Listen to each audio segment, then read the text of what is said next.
Everyone, কেমন আছো তোমরা সবাই? আশা করছি তোমরা সবাই অনেক ভালো আছো অ্যান্ড আমি অনেক ভালো আছি। চলে এসেছি অনেক দিন পর একটা মিনি ব্লগ নিয়ে। তো আমার বান্ধবীর বাড়িতে কালী পুজো আছে, আশা করছি তোমাদের ব্লগটা ভালো লাগবে। ওটা ভালো লাগলে অবশ্যই লাইক কমেন্ট শেয়ার করে দিও আর সাবস্ক্রাইব করে আমার পাশে থেকো।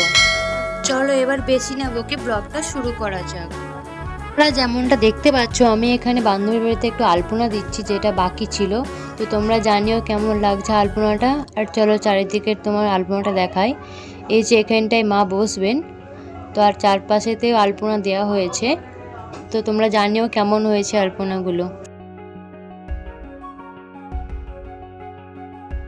এই যে এখানে মা আছেন, এখনো সন্ধ্যের আগে পুজো হয়নি বলে মায়ের মুখটা এখন ঢাকা দেওয়া হয়েছে। 2000 years later. যেহেতু কালী পুজো রাত 12টার সময়তে হয়, তো তাই এখানে রান্না বান্না সব অলরেডি শুরু হয়ে গেছে। তো তোমরা সেটা দেখতেই পাচ্ছ। তারপরে আমরা যাব ডন্ডি কাটার জন্য। তার জন্য সবাই মিলে পুকুরের দিকে রওনা দিচ্ছে। তো অনেকজন মিলেই যাচ্ছি আমরা। তোমরা যেমনটা দেখতেই পাচ্ছ যে দিদি দাদারা সবাই, আর আমার বান্ধবীও আছে এর মধ্যে, ওরা সবাই ডন্ডি কাটছে এখন।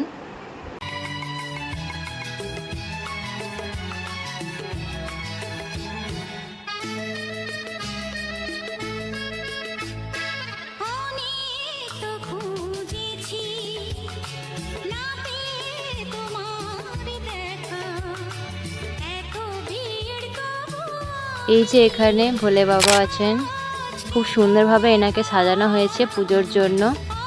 তো তোমরা জানিও কেমন লাগছে আমার। এর পাশাপাশি এখানে মহাপ্রভু ঠাকুরও আছে।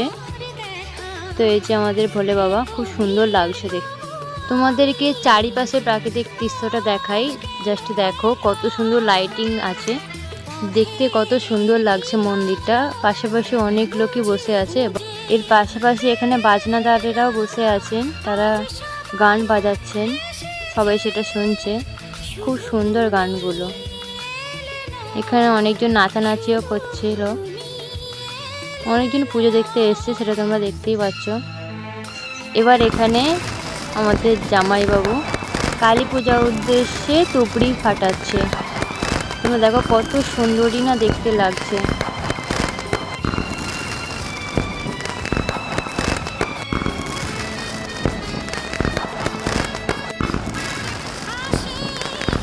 এখানে তুবড়ি ফাটানো অলরেডি শেষ হয়েই এসেছে। এবার চলো তোমাদেরকে মেন মায়ের পুজোটা একটু দেখাই।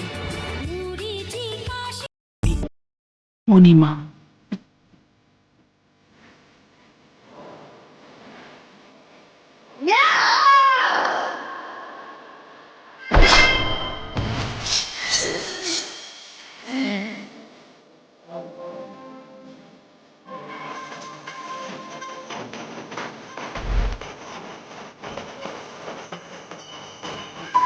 পুজো প্রায় শেষের দিকে, আর এখন বাজে রাত 3টে।